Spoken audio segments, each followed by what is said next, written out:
Hola, hola, muy buenas noches para todos. Un abrazo gigante, un saludo muy especial y deseándoles una semana maravillosa, repleta de cosas buenas, repleta de cosas que nos edifiquen, repleta de cosas que nos permitan seguir soñando, seguir pensando que la vida es amable, agradable y que nos trae sorpresas en el día a día.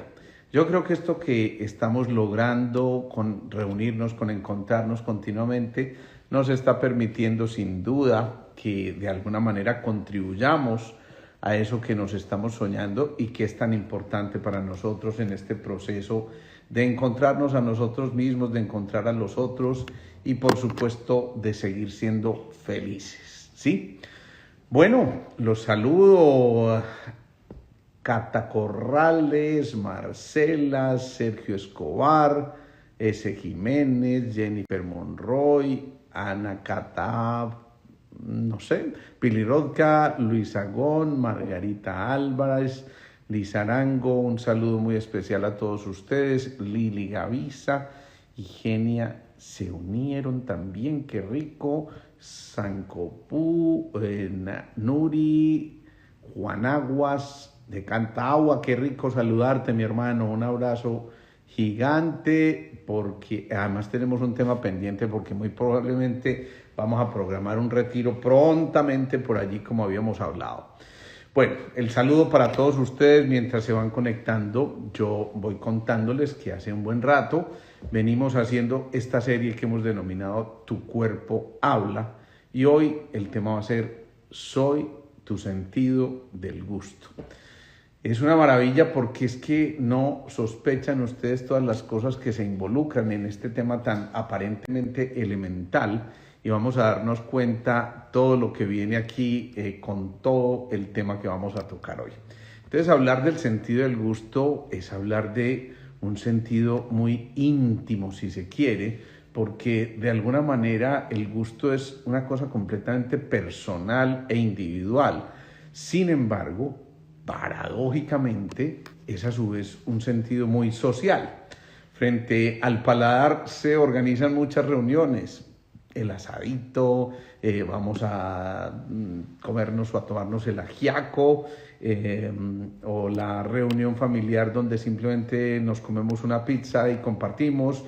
Y todo esto lo que nos está diciendo es que simplemente, más allá de unos órganos que componen esto de los sentidos, estamos hablando de verdad de darle sentido a la vida y de encontrar unos motivos muy especiales para seguirnos gozando y encontrando, insisto. Antes de meternos en el tema, les quiero contar que muchas veces este gusto nos traiciona un poquitico, porque precisamente con base en esto, un abrazo, hombre, también Carlos, por aquí que estás saludando, Carlos Rodríguez, maravilla verte por aquí, Carlos Armando. Entonces, les decía que antes de meternos, entendamos esto que es muy importante, porque curiosamente, a lo mejor cuando no manejamos muy adecuadamente el sentido del gusto, comemos más de la cuenta, pero es una cosa paradójica como cuando hay obesidad, precisamente a consecuencia de comer más de la cuenta y de no metabolizar de manera adecuada, esa obesidad también cambia el sentido del gusto, y es una cosa, insisto, muy curiosa, porque mientras más comemos, menos vamos a disfrutar del verdadero sentido del gusto. Así que casi que en lugar de gustar, vamos a degustar, de-gustar. Y eso sí que a mí me parece bien interesante. Y no simplemente frente a las comidas, sino a degustar de todo aquello que la vida nos presenta, de ese rato amable, de ese momento de compartir con nuestros amigos, de este momento en que yo los puedo saludar a ustedes.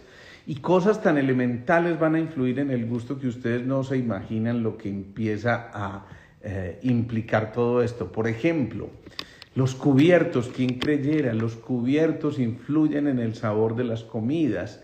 Un queso, por ejemplo, manejado con el cuchillo o con un palillo o con una cuchara, vas a ver un poco más salado de lo que normalmente es. Y entonces fíjense cómo estas cosas elementales pueden cambiar por completo la percepción que tengamos de eso que está allí afuera. pero también el entorno, nunca nos sabe igual esa carnita asada que hicimos, digamos que en el barbecue de la finca de un amigo, a la que nos comemos en un restaurante o a la que nos comemos de pronto en la intimidad de nuestra casa, y seguramente todo esto va a marcar esto que ya habíamos mencionado anteriormente, que los sentidos están fusionados entre ellos y que entre todos vamos teniendo una idea mucho más global y mucho más aproximada de lo que estamos captando a través de esos órganos de los sentidos. Hablemos primero de la lengua, que es uno de los componentes, pues obviamente más esenciales del sentido del gusto. Y quién creyera, pero la masticación, la preparación del bolo fecal, el proceso de la deglución e incluso, pues por supuesto, el lenguaje tienen que ver mucho con este órgano que pareciera ser tan elemental. Entonces, ojo, porque esto que no solamente está captando a través de las papilas gustativas el cómo sabe un alimento determinado, también nos está contando cosas tan importantes o nos está ayudando a estas funciones tan importantes como las que estamos mencionando. E incluso, obviamente, para detectar la temperatura y también, como si fuera poco, quien creyera, pero en la lengua está parte del sistema linfático que, como ya lo hemos mencionado, tiene a su vez mucho que ver con el sentido de las defensas, con el proceso inmunológico en nuestro cuerpo, y de eso depende que nos sintamos también en buenas condiciones. Entonces esa lengua tiene 4 tipos de papilas, unas que se llaman las papilas filiformes, que sirven más para el tacto. Esas papilas filiformes son las que se estimulan en un beso apasionado, en un beso en el que el ananías y aquella tuvieron su primer encuentro. Y entonces, por supuesto, ese besito sabe completamente distinto y ese beso tiene que ver en ese momento más con las papilas filiformes. Hay otras papilas que se llaman las papilas fungiformes. Eso significa que están en forma como de honguitos, y esas tienen que ver más directamente con el gusto. Otras papilas que son foliadas, que lo que hacen es drenar la saliva y generar limpieza en ese sentido del gusto, que me parece tan importante. Y finalmente, unas papilas que se conocen como las circunvaladas, que están en la parte posterior, como en esa forma de V que hay en la parte posterior de la lengua, y que tienen que ver también con el sentido del gusto. Así que démonos cuenta de que en la sola lengua hay como una especie de subespecialización para poder captar adecuadamente todas estas sensaciones, y fíjense lo que está ocurriendo allí. Hay una estructura que a mí me da mucha risa que se llama el frenillo, y el frenillo es esa parte inferior de la lengua que es como una especie de carnosidad que sirve, y me río, para fijar la lengua. Es como si nos estuvieran diciendo: hey, cuide su lengua, no hable tanto, porque mucho cuidado, detrás de todo esto puede haber muchas cosas importantes que tenemos que tener en cuenta, y sin duda esto también nos está contando de que vale la pena en una de esas utilidades que tiene la lengua, como es la comunicación, que tengamos prudencia y que tengamos ese frenillo para saber en qué momento tenemos que dejar de hablar o ser más prudentes con nuestras palabras. Y por supuesto allí estamos diciendo también muchísimas cosas que tienen implicaciones mucho mayores. Pero ojo, porque ese frenillo también tiene que ver mucho con lo que nosotros llamamos la lateralidad. Recuerden que hay una comunicación entre los dos hemisferios cerebrales, el derecho y el izquierdo, creo que ustedes me ven al revés, que se comunican a través del cuerpo calloso, que es esa estructura que los empieza a permitir encontrarse. Pues bien, muchas personas tienen problemas en el lenguaje, tipo tartamudeo, y ese tartamudeo lo que ocurre es que está haciendo que haya dificultades, o por lo menos puede ser un signo de que haya dificultades en la comunicación de esos dos hemisferios cerebrales, y eso lleva a que haya una especie de conflicto en el momento de la dicción, de la expresión, y precisamente el activar ese frenillo, y se hace de una manera muy sencilla para activar la lateralidad, es como formar esa figura de la lemniscata, que es la del 8 acostado o el infinito. Esa figura, cuando la hacemos con, por ejemplo, un granito de maní, en la que vamos pasando de un lado del frenillo al otro esa partícula del maní. Entonces lo que estamos haciendo es precisamente generando ese movimiento como de la lemniscata, y muchos de estos pacientes realmente mejoran con este tipo de manejo tan absolutamente sencillo. Les puedo contar una anécdota muy simpática porque alguna vez me contactó un paciente que es piloto y bueno, en ese tiempo estaba estudiando aviación y tenía un problema muy grande porque tenía un gran problema de tartamudeo, y pues ustedes se imaginan lo que eso puede significar para un piloto. Ustedes se imaginan en pleno vuelo tener que expresar, oh, esto es una cosa urgente, o imagínense lo que eso significaría. Entonces lo único que hicimos con ese paciente fue jugar con ese maní o con cualquier cosita que se metiera a la boca pequeña que le permitiera jugar en el frenillo con esa partícula. El resultado es que tan solo apenas 2 meses después que yo lo vi, su lenguaje era completamente fluido y había mejorado notoriamente en eso. Quienes tengan dificultades de lateralidad, es decir, de comunicación entre esos dos hemisferios, quienes sean muy indecisos al momento de definir cosas importantes para la vida, pueden hacer este ejercicio que realmente, créanme, tiene un significado muy importante. Y quienes quieran equilibrar esa comunicación entre lo racional, lo matemático y lo concreto, con lo poético, lo intuitivo, lo creativo, lo abstracto, entonces hagan este ejercicio y van a observar las cosas tan maravillosas que ocurren. Realmente es que son cosas tan elementales que uno a veces se queda sorprendido, pero es cuestión de entender que en verdad tu cuerpo habla y que te está contando muchísimas cosas. La lengua además es una cosa muy curiosa porque tiene una rapidísima cicatrización, y eso significa también que a veces deberíamos sanar muy fácilmente nuestra lengua, y por favor pensemos en eso. Esa lengua lo que está haciendo es también permitiéndonos comunicarnos de manera adecuada, y cicatrizar esa lengua va mucho más allá de un proceso orgánico. Simplemente cuando la lengua se cicatriza tan fácil, entonces lo que estamos entendiendo es que también deberían cicatrizarse fácil las cicatrices que se generan a partir de una expresión inadecuada por nuestro lenguaje. Infortunadamente, en esa parte no es tan así. Les repito el ejercicio porque hay alguien aquí que me está diciendo que lo repita y parece que no le quedó muy claro. Es simplemente, miren, el frenillo es esa telita que hay debajo de la lengua, en esta parte, ¿sí?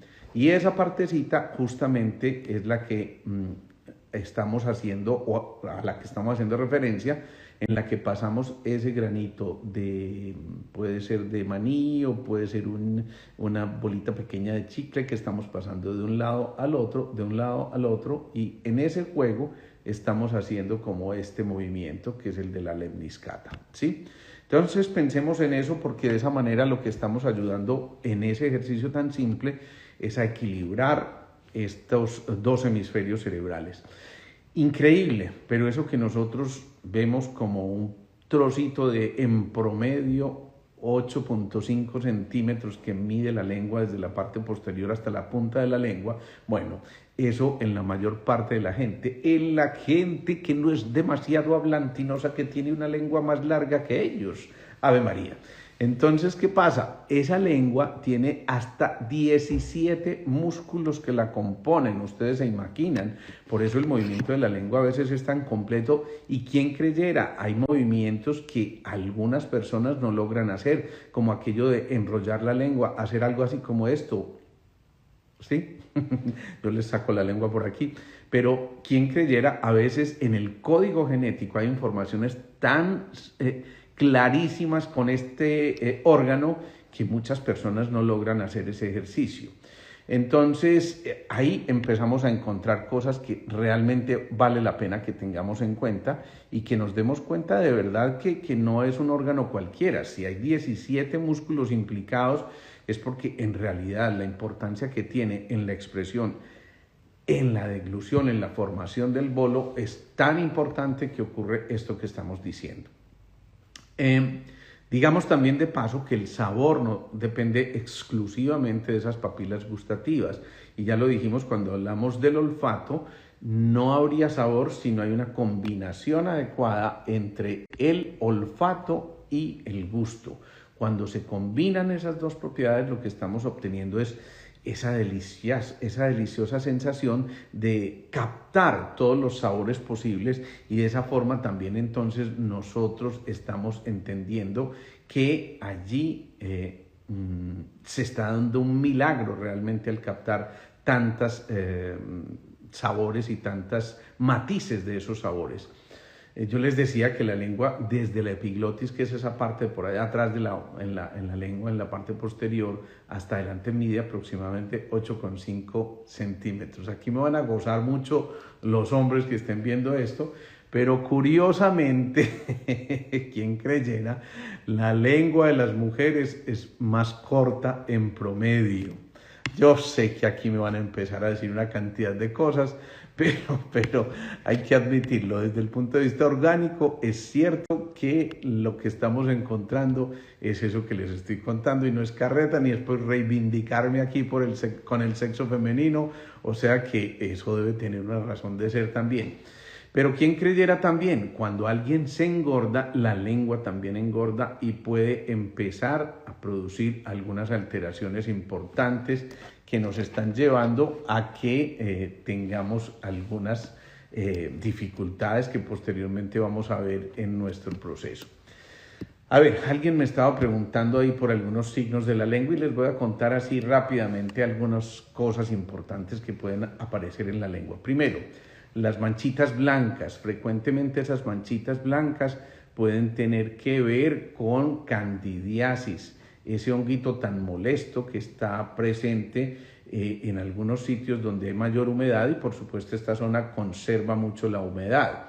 El consumo para esas personas que tienen candidiasis a repetición, esas manchas blancas que les estoy diciendo y que a veces se vuelven molestas, dolorosas y que inclusive pueden interferir por supuesto con el sentido del gusto, la recomendación es tómense todos los días una cucharada de vinagre de manzana, y esto es maravilloso. Y eviten mucho los dulces refinados, mucho cuidado, porque a veces las candidiasis a repetición en la lengua pueden ser un signo de que los niveles de azúcar están alterados, y eso también favorece la presencia de estos honguitos que se conocen como las cándidas. Pero también muchas veces estas manchas blancas, cuando ya son un poquito más fuertes, encontramos que corresponden a lo que se llama una leucoplasia, que puede ser ya también una lesión premaligna, y ojo con esto, muchas veces en los fumadores está presente.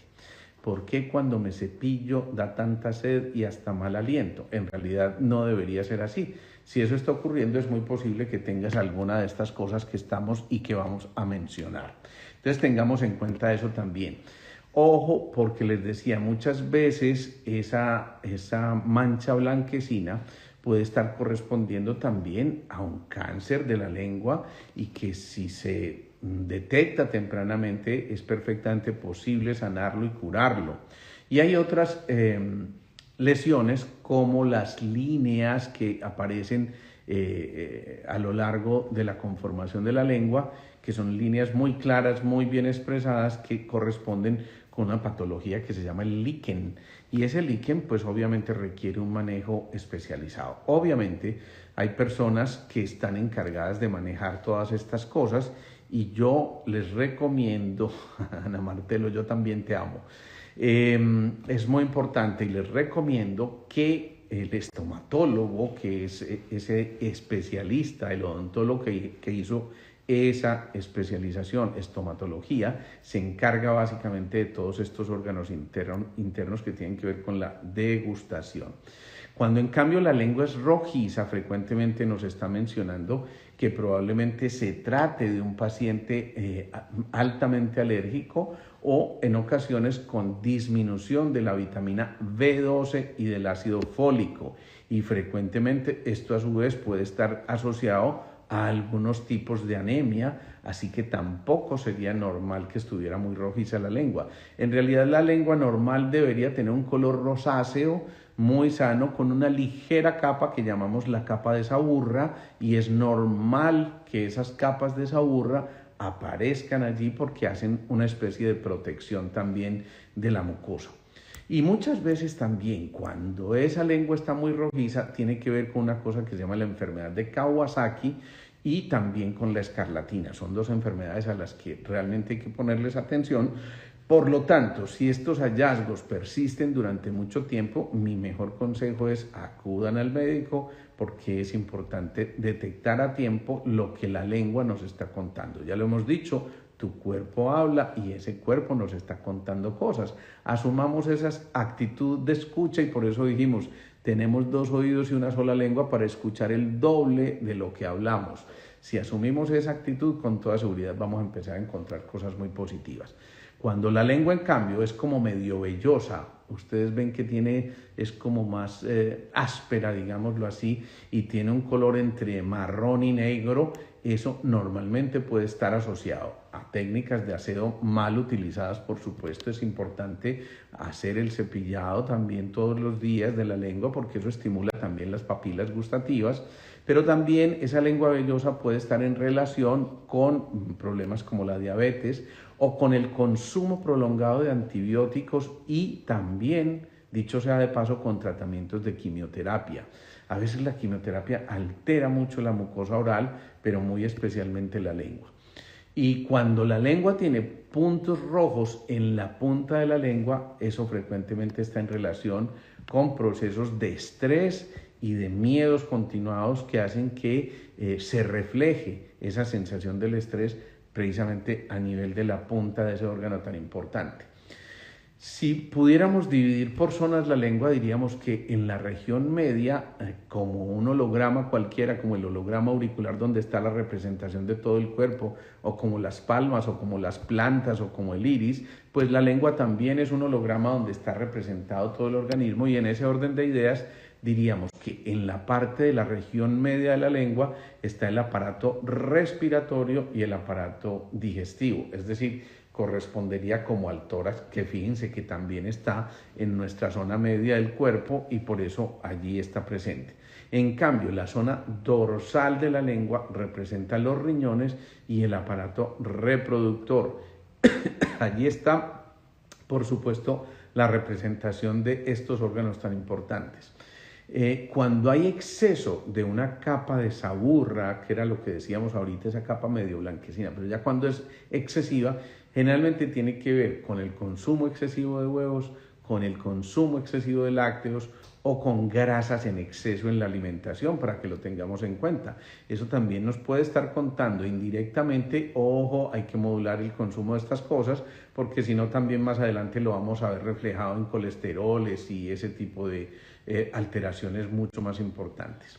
Cuando la capa es muy gruesa, también podemos decir que es posible que haya acumulación de toxinas en el tubo digestivo. Recuerden que el proceso de la digestión comienza en la boca precisamente. Ahorita hablaremos un poquitico de los labios, que son esa puerta de entrada, pero es una sola mucosa hasta el ano. Y realmente entonces muchas acumulaciones de toxinas en el tubo digestivo pueden tener que ver con alteraciones a este nivel. Alguien preguntaba ahí por su niñita que tiene problemas de llagas en la boca muy frecuentemente y eso suele estar en relación con trastornos del intestino grueso, del colon, y a veces con distensión o con una cosa que se llama una disbacteriosis, que es una alteración en las bacterias adecuadas que deberían estar allí. Pensemos en esto porque también el color negro de la lengua puede estar en relación con toxinas renales. Cuando vimos en la serie Tu Cuerpo Habla, esa de Soy tu riñón, decíamos que generalmente cuando alguien tiene problemas renales empieza a ver un poquito de facies más oscura, como más terrosa, y es muy importante tener en cuenta esto. Ese color terroso empieza también a dibujarse en la lengua y muchas veces nos está hablando de esas toxinas renales. Si en cambio la lengua es amarillosa, frecuentemente esto tiene que ver más con todas las vías biliares, es decir, la vesícula biliar, el hígado e inclusive el páncreas. En cambio, si esa lengua está repleta de aftas, generalmente aftas o llaguitas de esas que son como con una cierta mucosa que los recubre, generalmente están en relación con alteraciones del vaso o del estómago por exceso de acidez. El consumo de salsas, de azúcares exagerados y de algunas especias puede dar ese tipo de alteraciones de aftas que, como les digo, indican que hay una congestión importante. Si en cambio la lengua es muy lisa y está muy atrófica, generalmente ese es un signo también claro de falta de hierro, es decir, de anemia, de alteraciones en la absorción del ácido fólico y de la vitamina B que mencionábamos ahora, pero también puede indicar que hay una micosis generalizada, es decir, una sobreinfección por hongos o una enfermedad celíaca o el consumo excesivo también de algunos medicamentos, principalmente los antibióticos, que pueden llevar a que se vayan atrofiando esas mucosas. En cambio, cuando ya se trata de unas especies de bulticos muy dolorosos y generalmente como siembras allí, generalmente tiene que ver más con virus o con procesos de cáncer, procesos ya degenerativos, y hay que ponerles muchísima atención. También una lengua grande, como se llama en medicina macroglosia, no solamente es porque alguien esté engordando mucho, sino que es que a veces hay una desproporción entre el tamaño de la lengua y la cavidad oral, y eso es frecuente que tenga que ver con algunos tipos de problemas genéticos. Ustedes ven que los niños con problemas Down frecuentemente tienen una lengua un poquito más gruesa, pero también puede tener que ver con hipotiroidismo, con algún tipo de infección y, por supuesto, si es una cosa instantánea, con cuadros de reacciones alérgicas a cosas que puedan estar en el entorno o en la alimentación. Entonces, mucho cuidado con esto. Las manchitas moradas frecuentemente están más en relación con trastornos de la coagulación, con fragilidad capilar, es decir, pequeños vasitos que se rompen fácilmente, y si ya son muy casi que azulosas tirando morado, hay que pensar que no haya algún tipo de trastorno respiratorio, generalmente más en pacientes con el famoso EPOC, enfermedad pulmonar obstructiva crónica de los fumadores, o los enfisematosos también. La lengua limpia depende entonces de muchos factores. Uno, pues obviamente del cepillado, ojo, también del uso del hilo dental, quien creyera, pero al limpiar los dientes estamos facilitando que no queden detritos allí y que no se vayan a la lengua y, por supuesto, sobreinfecten o se sobrepoblen de bacterias inadecuadas. Entonces se trata de hacer un raspado suave, ojo, no hay que quitar esa capa blanquecina suave que aparece, que insisto, es una capa de saburra normal en la lengua y que nos puede estar indicando precisamente que hay una buena armonía. Si nosotros raspamos continuamente y de manera intensa esa lengua, pues nos puede llevar a que haya algún tipo de alteración mayor a este nivel.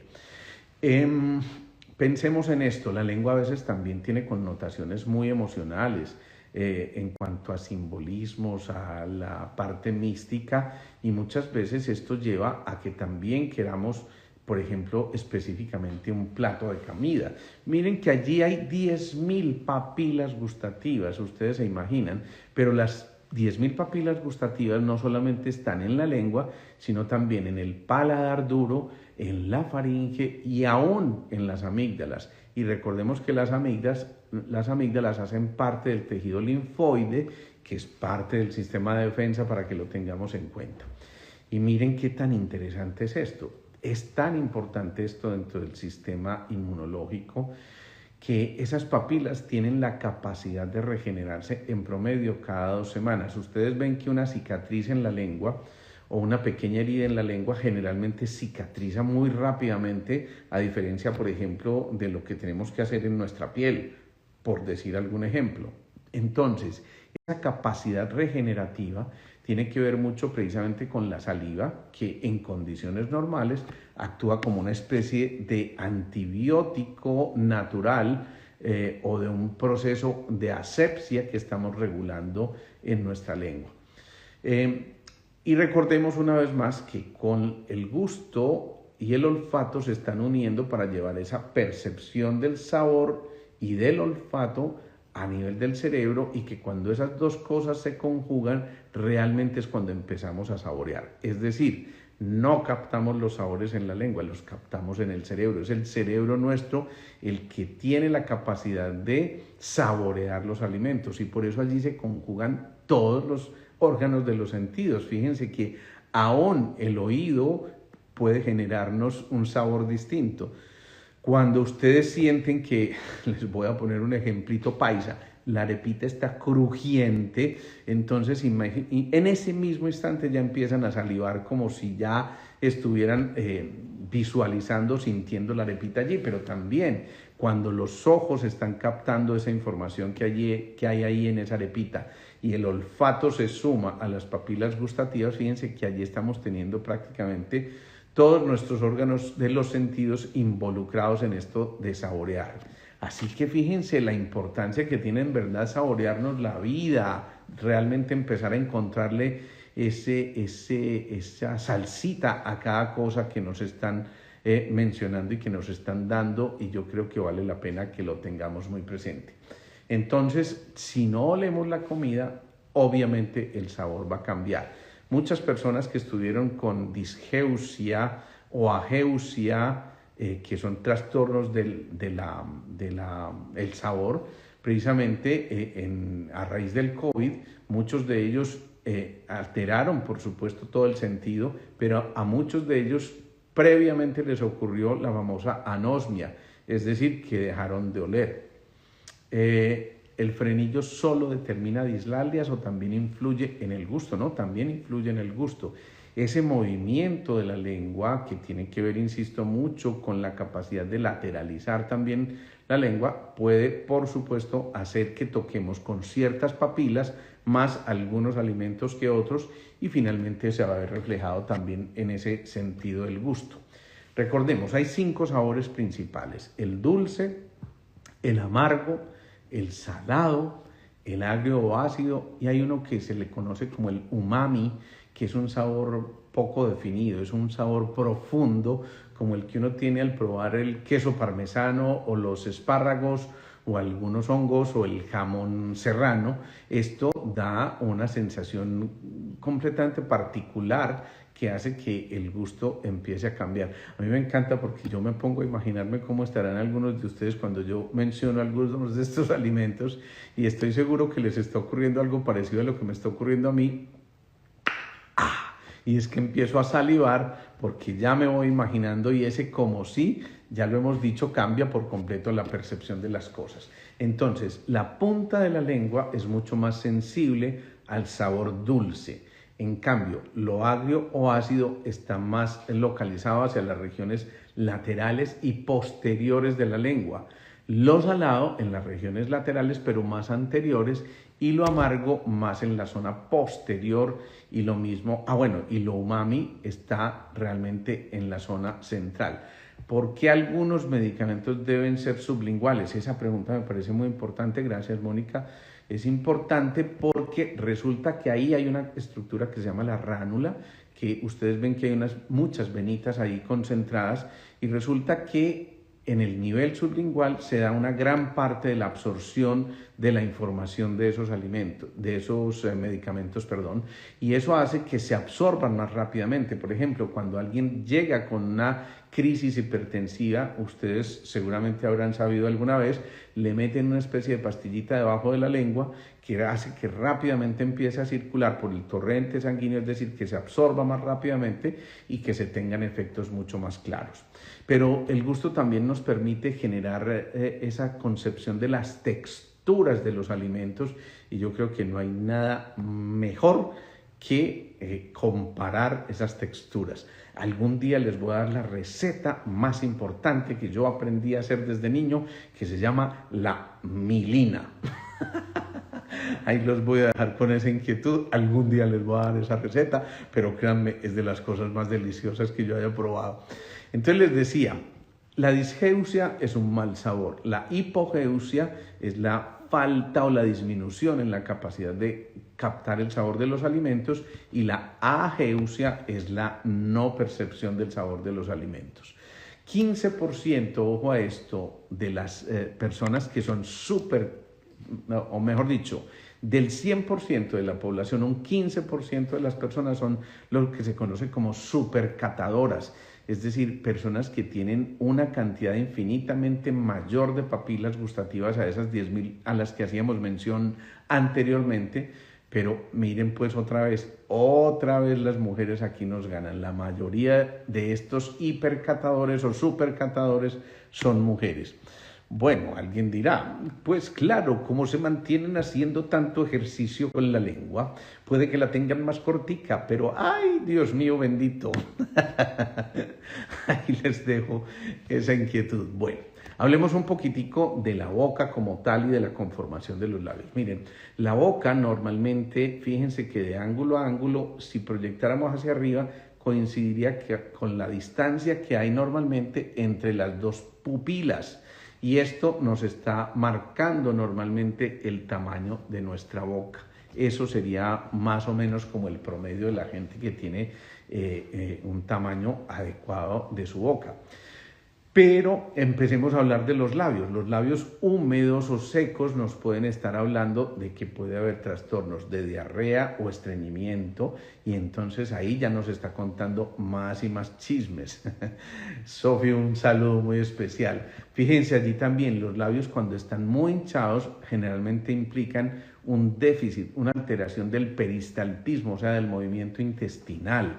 Y esos labios muy hinchados generalmente están reflejando que también la mucosa al interior está edematizada, está hinchada y difícilmente puede cumplir con las funciones para las que está diseñada.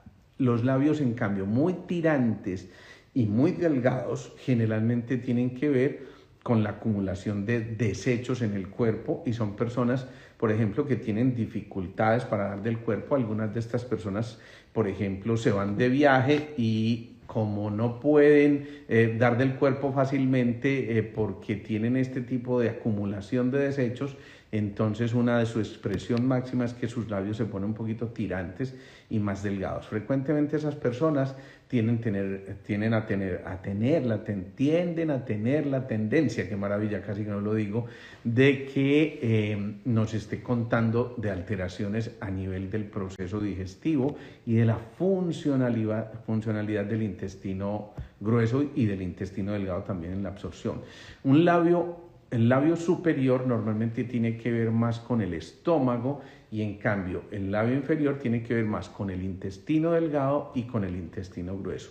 En ese labio inferior, donde está la representación del colon, a veces pueden ocurrir que hay punticos rojos que aparecen de manera espontánea y generalmente están en relación con la presencia de hemorroides o de úlceras también a nivel del tracto digestivo, y por eso es tan importante.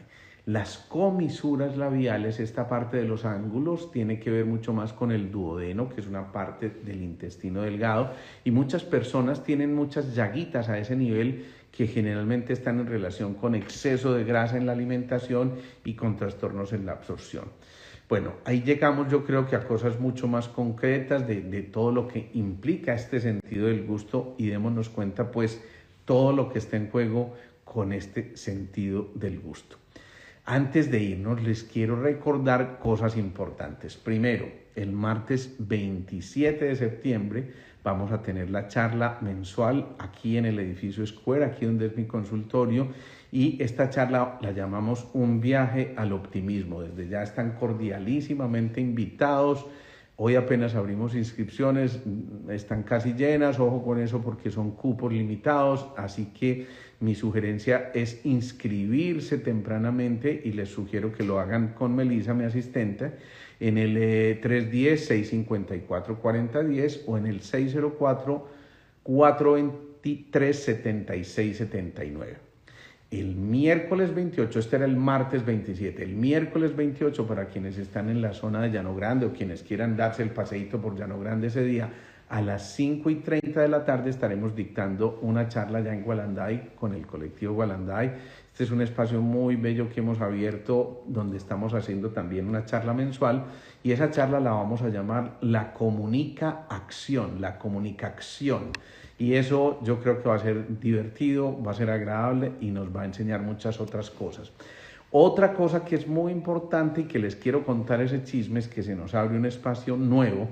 En Marinilla, en todo el parque de Marinilla, hay un restaurante maravilloso que se llama Elemental, que es de Albita, la mamá de Andrea Gudelo y de Daniel. la esposa de Ramiro Agudelo, y ese restaurante de verdad es un sitio absolutamente mágico desde el momento en que están subiendo ustedes las escalas. Pues bien, vamos a tratar de hacer una charla también cada mes, y en este caso les estoy anunciando desde ya que será allí el 5 de octubre, miércoles a las 5 de la tarde. Esa va a tener como título La felicidad, una decisión. Como ven, tenemos muchas cosas por delante y tenemos muchas cosas por compartir, y yo estoy feliz de poder compartir porque yo creo que el conocimiento no nos pertenece. Asimismo, les sugiero entonces que ustedes también compartan esta información con sus amigos, con sus contactos, porque en verdad no nos pertenece esto que estamos mencionando aquí, y qué bueno que muchos otros se puedan hacer beneficiarios de este conocimiento. Les dejo pues un abrazo gigante. Recordemos, este jueves tenemos nuevamente como invitado a Hernán Toro, el grafólogo con el que estuvimos la semana anterior, 6:30 de la tarde. Es un personaje de verdad misterioso, y más misterioso lo que hace, porque realmente a mí me tiene apasionado el tema. Me parece que hay cosas muy interesantes por explorar a este nivel, y bueno, lo vamos a tener una vez más para ya ir redondeando ese tema que tocamos con él muy especialmente. Un abrazo gigante para todos. Háganme el favor, tengan una feliz noche, y de verdad piensen en que este momento que se acerca ya del descanso es un momento para reflexionar, para dejar pensamientos semilla, y para poder pensar que todo es posible si lo sembramos en esos pensamientos semilla que habrán de germinar luego. Un abrazote gigante, Luchi López, un abrazote también. Chao, nos vemos.